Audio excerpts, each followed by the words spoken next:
ele virou-se dentro do meu corpo, e nós dois estávamos de frente para a mesma direção, ambos vestindo o manto. Depois disto, eu tinha a sensação ainda mais estranha de ter alguém olhando para através de meus olhos. Jesus, e não eu, estava olhando através de meus olhos. De repente, ele passou para a frente do meu corpo, deixando o manto em mim e voltou para o lugar de onde tinha vindo. Em um instante ele desapareceu, e eu fiquei vestindo o manto cintilante multicolorido. A experiência de 2 meses e meio antes do momento presente, quando Public 33. Ele estava diante de mim no céu, parecia maravilhosamente estranha, ainda que muito natural. Mas eu nunca tinha entendido o que aquilo significou. Eu esperava alguma mudança na minha vida, algum aumento de unção, mas eu encontrei-me incrivelmente a mesma, e incrivelmente não ungida, o que era habitual. O desejado de todas as nações, agora ele estava em pé diante de mim no paraíso. Como alguém pode descrever o desejado de todas as nações? Muito mais do que o impacto de sua aparência física, ele personifica a vida. Seus olhos eram de um azul claro, mas tão profundo como uma piscina sem fundo. Parecia que se você pudesse viajar pelos seus olhos, você conheceria todos os mistérios que estavam mergulhados naquele poço profundo, você teria as respostas para todas as coisas. Ele personifica o amor, a luz e a verdade. Um caleidoscópio de entendimento inundou o meu espírito, computando mais rápido que um raio, me fazendo ter a mesma reação de Jó quando o Senhor o confrontou. Eu só poderia cobrir a minha boca. Ele aproximou-se de mim. Ele estava sorrindo amplamente, como um amor de infância que você sabia que você sempre, sempre amaria, mas que você não vê desde a infância. Os anos se afastam quando você o vê, e você está certo de que, sempre, sempre o amará, ninguém jamais poderá tomar o lugar dele. Ele pegou a minha mão direita com sua mão esquerda, e isso me fortaleceu. Venha, disse. Imediatamente estávamos voando. As montanhas de especiarias paraíso começou a passar por baixo de nós. Os espíritos que o acompanhavam voavam para o lado e para trás. Estávamos voando até uma serra surpreendente. A cor de cada montanha variava. À medida que nos aproximávamos, eu percebi que a primeira montanha emitia um aroma. Public 34. Onde estamos, senhor? Eu perguntei. Você muitas vezes me chamou para as montanhas de especiarias, disse. Estamos aqui. Especiarias aromáticas estavam crescendo nestas montanhas. As cores, bem como os aromas, variavam de montanha para montanha. Os deleites do Pai, elas são para deleite do seu Pai, Jesus disse, e para o deleite de seus filhos.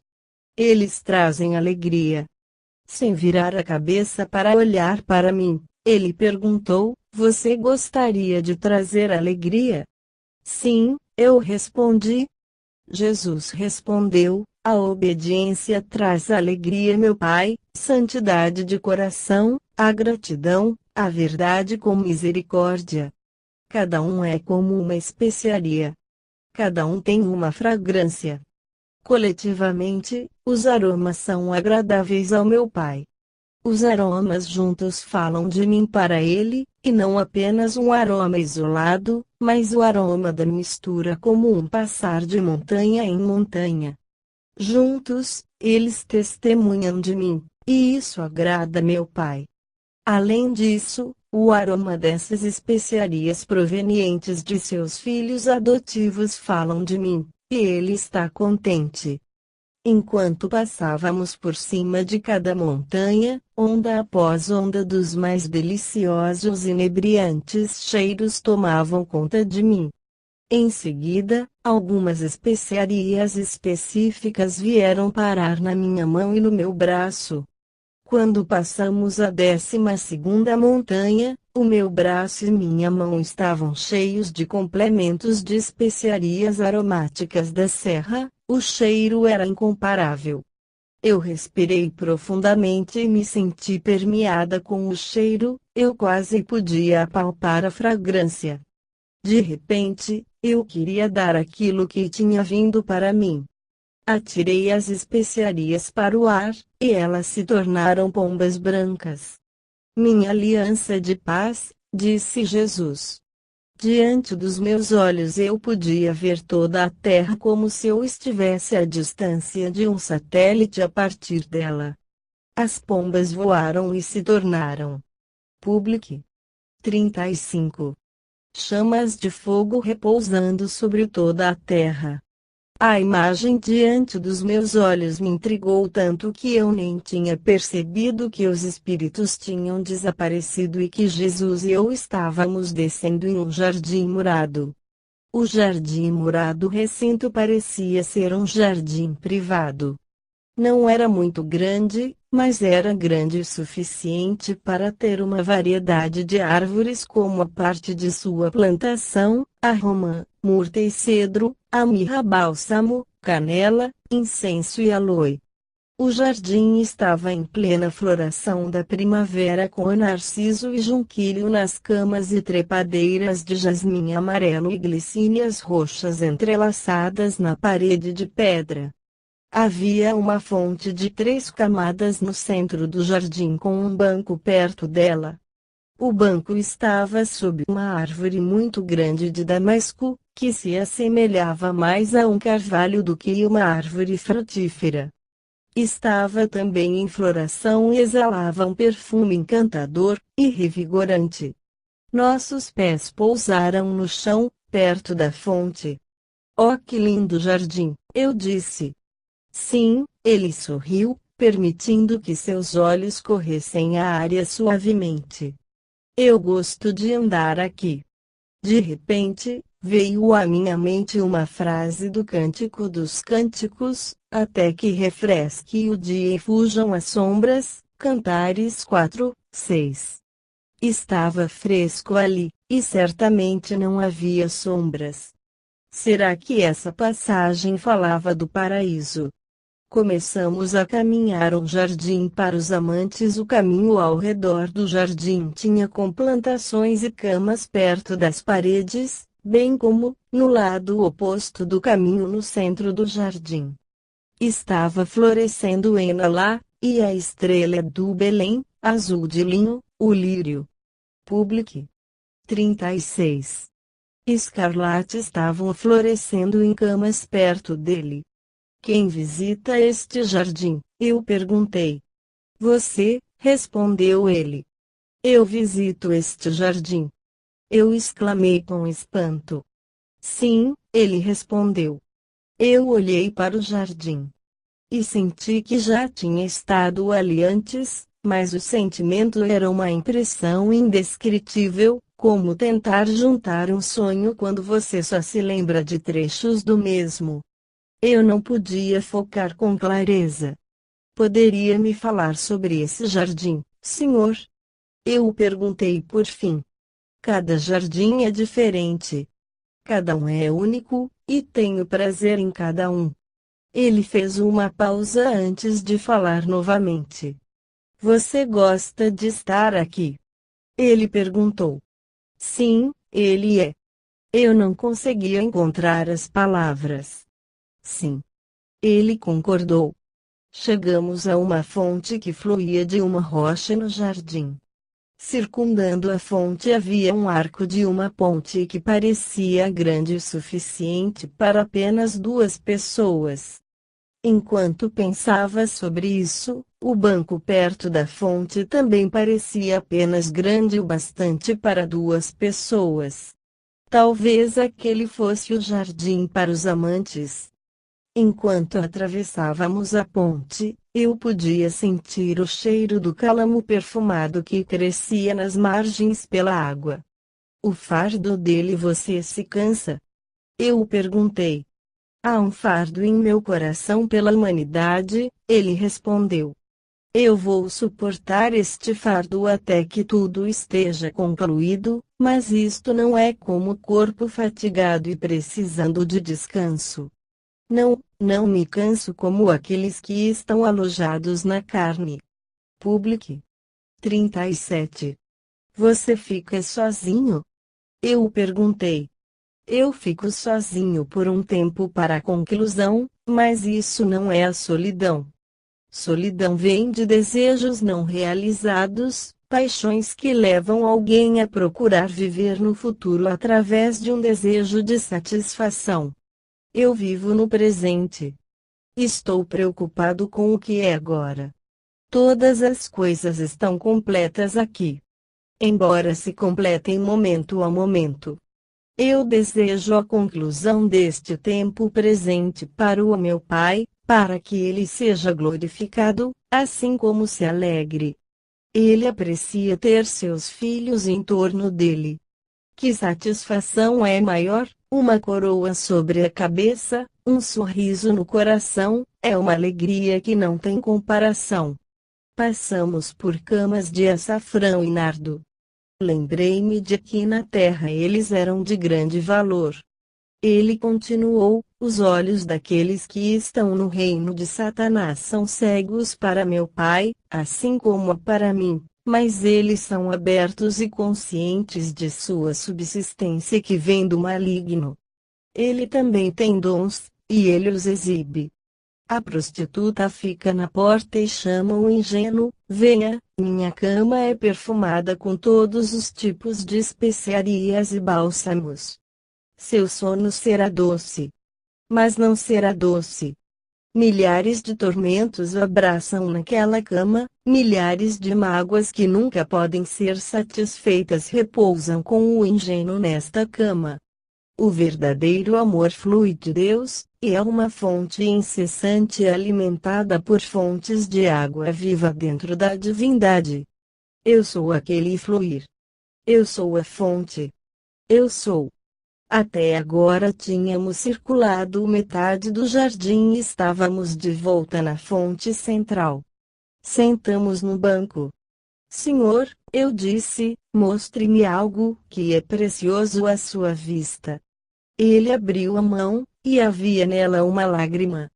Nesta lágrima está o mundo, o universo, e uma infinidade de amor.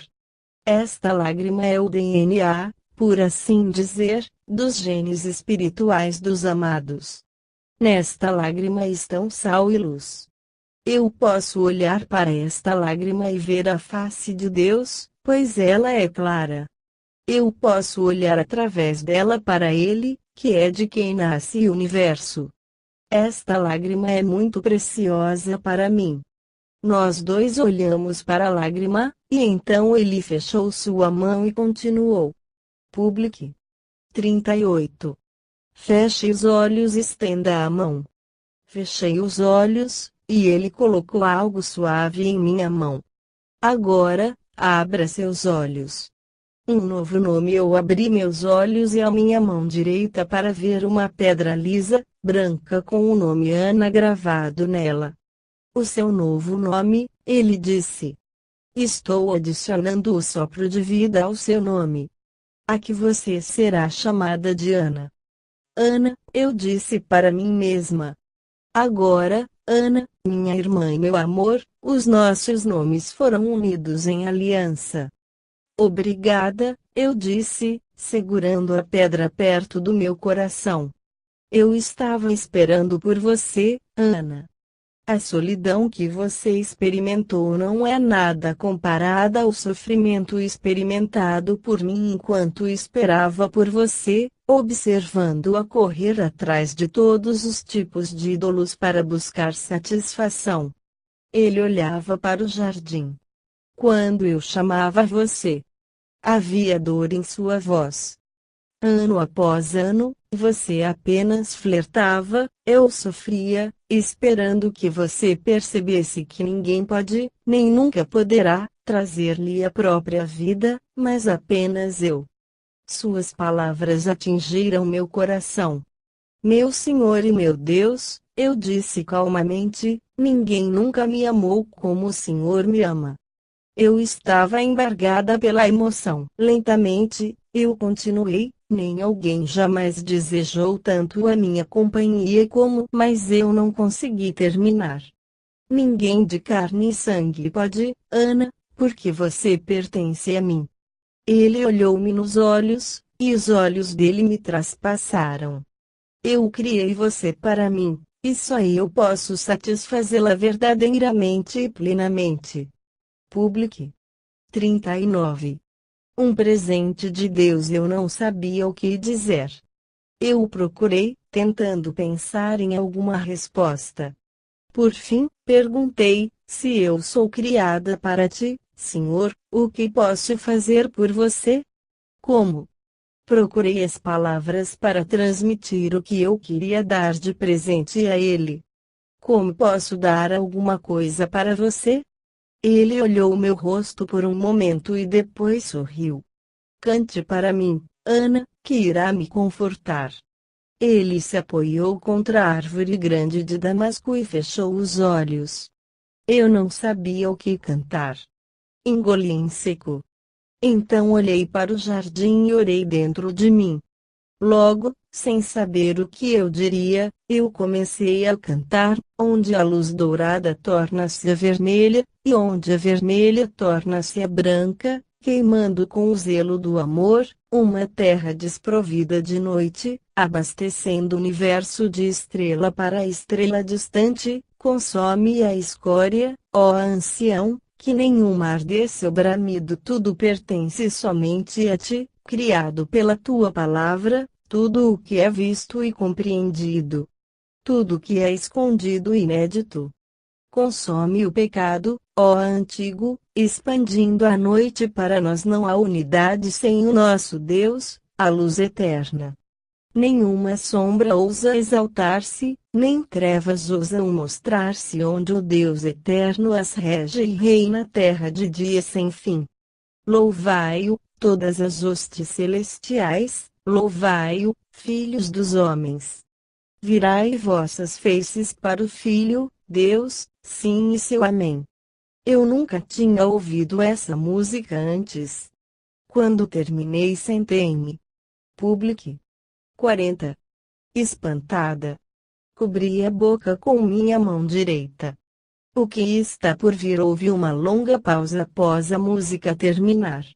Finalmente ele falou, antes que o galo cante, Ana, 3 estágios de traição terão sido realizados contra mim no mundo. A traição está se multiplicando, e muitos serão seduzidos por seu próprio medo e necessidade de sobrevivência. Eles vão trair para se salvar. Senhor, a menos que tu nos dê a graça, nós todos te trairemos. Quem é forte o bastante para pensar que pode permanecer? Tu precisa nos fortalecer. A menos que o Senhor se levante para passar esses testes. Eu estava momentaneamente sem fala com o pensamento, quem pela menor razão, não o trairia? Ajude-nos. Levante-se dentro de nós, Senhor. Não nos deixe pecar contra ti. Ele abriu os olhos e virou a cabeça para olhar para mim. Eu ouvi isso, Ana. Ele continuou a olhar para mim em silêncio, como se meditasse sobre minhas características. Então ele endireitou-se e disse, ande comigo até o portão. Ele se levantou do banco e me ajudou a levantar também. Nós caminhamos em silêncio até o portão entalhado de ouro. As 2 portas do portão se abriram quando nos aproximamos. Nós saímos, e ele fechou as portas, olhando para o jardim tranquilo dentro da parede. É muito bonito aqui, eu disse, também olhando para o jardim. A chave de ouro. Jesus virou-se e me entregou uma chave de ouro para trancar o portão. Aqui está a chave, disse. Entre sempre que quiser. A chave era de um modelo grande antigo. Estava pendurada em um cordão vermelho. Aqui, continuou ele, e deixou cair o cordão com a chave sobre meu pescoço. Você vai me encontrar aqui? Perguntei. Destranque a porta, e eu encontrarei aqui, ele sorriu. Olhei de novo para o jardim. Public. 41. Sempre que você quiser, ele repetiu, encontre-me aqui. E então desapareceu. Eu olhei para a pedra branca em minha mão e a chave de ouro descansando na região do meu coração. Foi então que ouvi um som de canto, bem suave no início. Era o tipo de canto que você podia ouvir de sua mãe enquanto ela fazia pão na cozinha em um dia frio de inverno. Virei na direção do som e vi uma luz brilhante. No centro desta luz estava um grupo de espíritos. O caminho levava para perto deles. Eu segui o caminho para abordá-los. Capítulo 6. O ninho da águia. A luz era branca intensa como a luz incubada no departamento de peças. Dentro da luz, 4 espíritos estavam sentados trabalhando em conjunto. Intermitentemente cada um tomava uma fita azul do ar enquanto flutuava para a luz. As fitas também pareciam carregadas com luz, enquanto os espíritos começaram a enrolarem-nas em grandes bobinas de prata. Depois, com as fitas enroladas, colocavam as bobinas em fusos de prata igualmente grandes, que estavam suspensos no ar. Espíritos dos carretéis e fusos. Esses espíritos não eram sólidos na aparência. Eles estavam mais perto de ser transparentes, mas uma luz azulada prata delineava suas formas. A sua forma era como a dos seres humanos. No entanto, a luz em que trabalhavam tornou difícil ver as suas características faciais distintamente. Eles não pareciam me notar enquanto trabalhavam juntos. Cantavam, cada costurinha costurada com o fio da vida, cada costurinha. Public. 42. Junta-se a corrente vivente, fluindo para o rio da vida. Então, sem se virar, eles reconheceram-me. Olá, Ana, um espírito falou de dentro da luz. Observando. Sim, eu disse. Estamos recebendo as fitas em conjunto para a costura. Elas representam as várias correntes que fluem a partir do grande rio da vida e voltam para ele, assim como as águas de fluxo da terra fluem para dentro e para fora, mas não sobrecarregar a terra. Estes fluxos são o povo de Deus, disse um outro espírito. Eles vêm de ele e fluem de volta para ele, a grande fonte. Mas eles precisam ser costurados juntos, outro disse, olhando para mim como se sugerindo a minha participação. Eu não sou uma costureira muito boa, eu ri levemente. A agulha que é a espada, mas não de um homem. Os córregos estão sendo costurados pelo Espírito de Deus para que o Pai possa se alegrar ao ver a sua cidade cheia daqueles que amam a seu Filho e amam uns aos outros. A própria cidade se alegra em si mesma. Você é chamada para costurar com agulha, Ana, o primeiro disse. Nós sabemos. Estamos colocando os rolos de fita em eixos de modo que eles vão desvendar facilmente quando estiverem preparados para se reunirem, o quarto espírito acrescentou. Há algum significado em colocá-los em eixos? Eu perguntei. Óleo do paraíso. Os espíritos sorriram uns para os outros e cantaram, a óleo na fusos. Public. 43. Óleo direto de Deus. A óleo do Espírito de Deus. A óleo que jorra. Óleo do céu, óleo que esteve escondido até agora. Óleo do alto, óleo que esteve escondido até agora. O óleo do Espírito, óleo que esteve escondido até agora. Um dos espíritos se virou para mim e disse: essas fitas estão sendo colocadas em eixos para você e outros que usam a espada como uma agulha para se preparar para jurrar.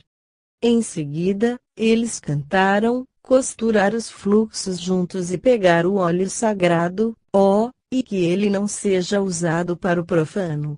Seu pai tem as respostas para as perguntas do seu coração. O terceiro espírito sorriu. Nós somos aqueles que envolvem os carretéis e os colocam nos eixos. Fitas azuis. Todas as fitas são azuis, eu disse. Sim, cada um torna-se um fluxo quando vem a revelação e a grande verdade sobre o nosso Deus. Mas uma verdade sobre ele não é ele, acrescentou o primeiro espírito. Embora as fitas estejam sendo enroladas em carretéis individuais, elas estão prestes a ser costuradas em um rio como o rio da vida, que é de onde vieram. Já que podemos ver o Senhor concluindo todas as coisas relativas a esses tempos e épocas, nós nos regozijamos por fazer parte de seu grande ajuntamento. O segundo espírito sorriu. A águia branca. De repente, as asas de um grande pássaro passaram sobre mim. Public 44. Os espíritos com quem eu estava falando olharam para cima e puseram-se em pé imediatamente. Eu também olhei para cima e vi uma grande águia totalmente branca. Ele era poderosa, feroz e majestosa em voo. Eu nunca tinha ouvido falar de uma águia completamente branca. Estende as tuas mãos, ela disse enquanto começou a descer. Os espíritos se prostraram em direção à águia. Eu não sabia o que fazer, mas estiquei minhas mãos.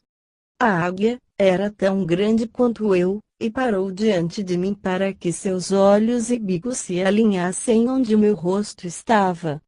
Em seguida, com a mesma rapidez ele estava diante de mim de novo, com seus penetrantes olhos nos meus. Engoli em seco. Tão rapidamente, a águia se transformou no Senhor. Ele disse: isto é para que você saiba que o testemunho de Jesus é o espírito de profecia. Então, ele se tornou a águia branca novamente. Venha, disse. Eu coloquei meus braços em volta do seu pescoço, e nós voamos para cima. Eu nem sequer pensei em dizer adeus aos espíritos que estavam envolvendo os carretéis. Assim que deitei com os meus braços em volta de seu pescoço e minha cabeça perto da parte de trás da sua cabeça, eu podia sentir o movimento de voar debaixo de mim. Suas penas eram de neve, e o seu cheiro me fez querer enterrar meu rosto no fundo de suas penas. Sob as penas brancas da pele da grande águia parecia de ouro puro.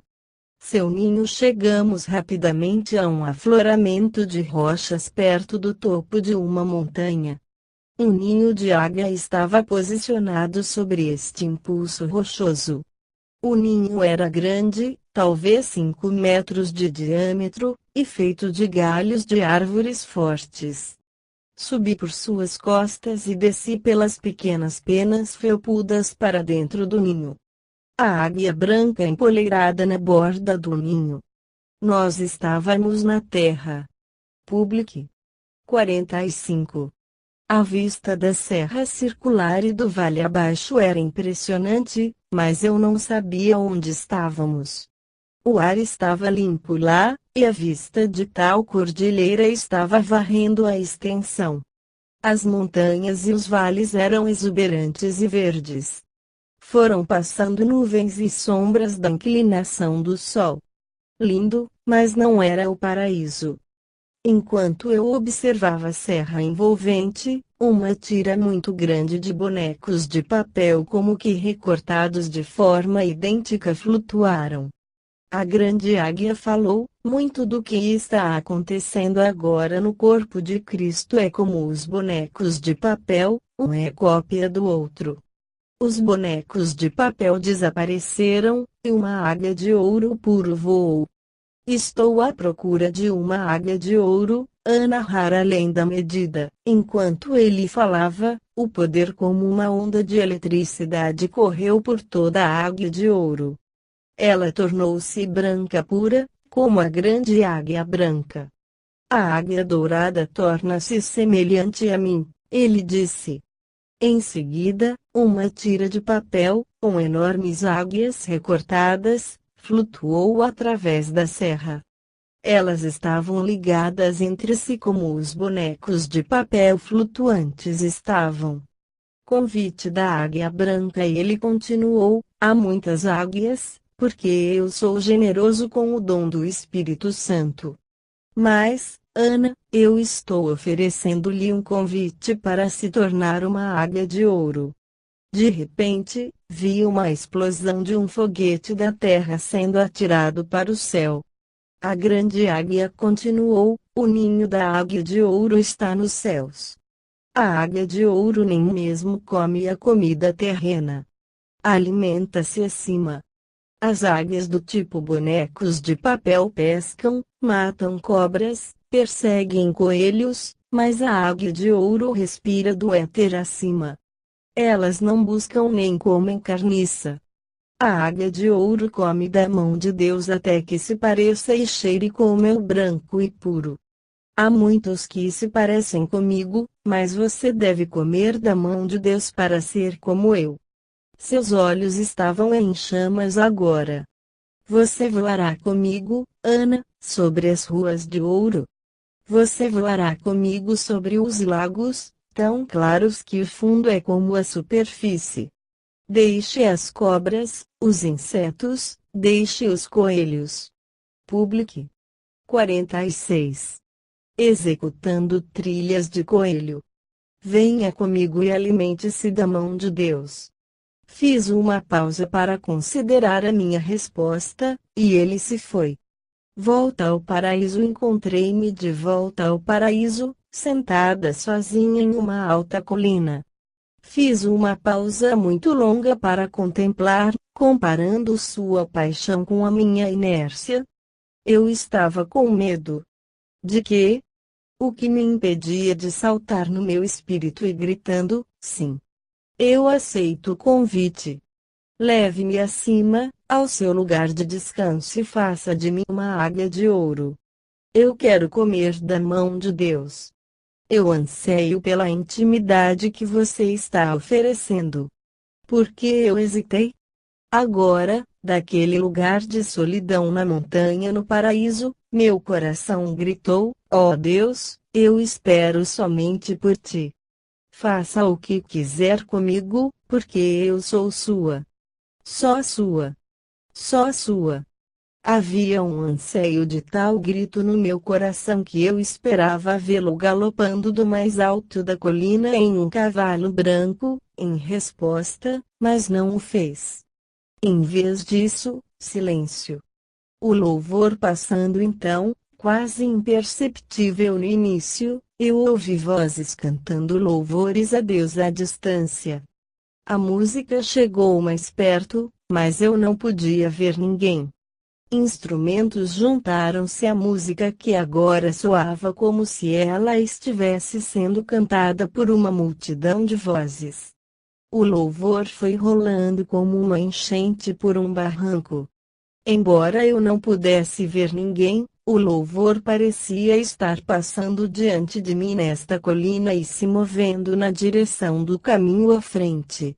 Meus ouvidos captaram as palavras do canto, que minha vida exalte o Deus vivo, o Pai de toda a luz. Desde os confins da terra através do universo, exaltai sua misericórdia e poder. A eternidade não é suficiente.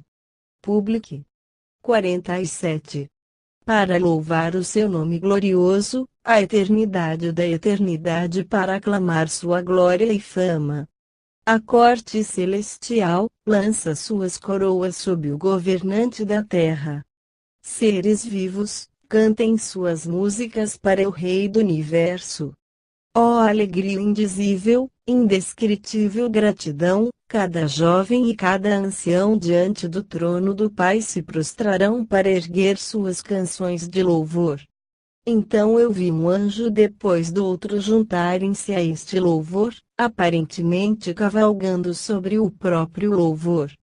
Eles subiam quando a música subia, e afundavam-se quando a música baixava, como a cauda de uma pipa. Evidentemente eles podiam ver o louvor, embora eu não pudesse, porque parecia que eles estavam tocando e sendo levados juntos. Então, perto de mim no monte, veio o som claro e puro de uma flauta. Virei-me para ver uma anja requintada vestida de verde tocando o instrumento. Seus olhos estavam fechados em adoração, e eu sabia que a música que ela estava tocando se juntaria ao louvor que passava diante de meus olhos. Capítulo 7. Obediência. A anja sentou de pernas cruzadas no chão tocando uma flauta de ouro. Seu cabelo era um castanho rico e trançado em 7 ciclos de grande porte que eram entrelaçados com ouro. Ela usava uma fina túnica verde presa por um cinto de ouro, e um manto com mangas compridas, que também era verde. Dentro das mangas do vestuário exterior havia bolsos grandes, contendo todos os tipos de instrumentos utilizados nas artes, tudo de ouro. Havia publique. 48. Vários instrumentos musicais, pincéis, partituras musicais, sapatilhas, uma pena para a escrita dentro de todas as mangas. Seu pescoço e suas mãos tinham um ligeiro tom de ouro e assim era também a pequena porção de seus pés descalços que eu podia ver. Fixado em torno de sua cabeça havia um cordão de ouro, no centro do cordão havia uma pequena caixa dourada. A caixa estava no meio da testa, semelhante a uma testeira, para o alojamento das escrituras. Eventualmente, ela baixou a flauta e abriu os olhos de forma pacífica, como alguém que ainda está arrebatado em contemplação.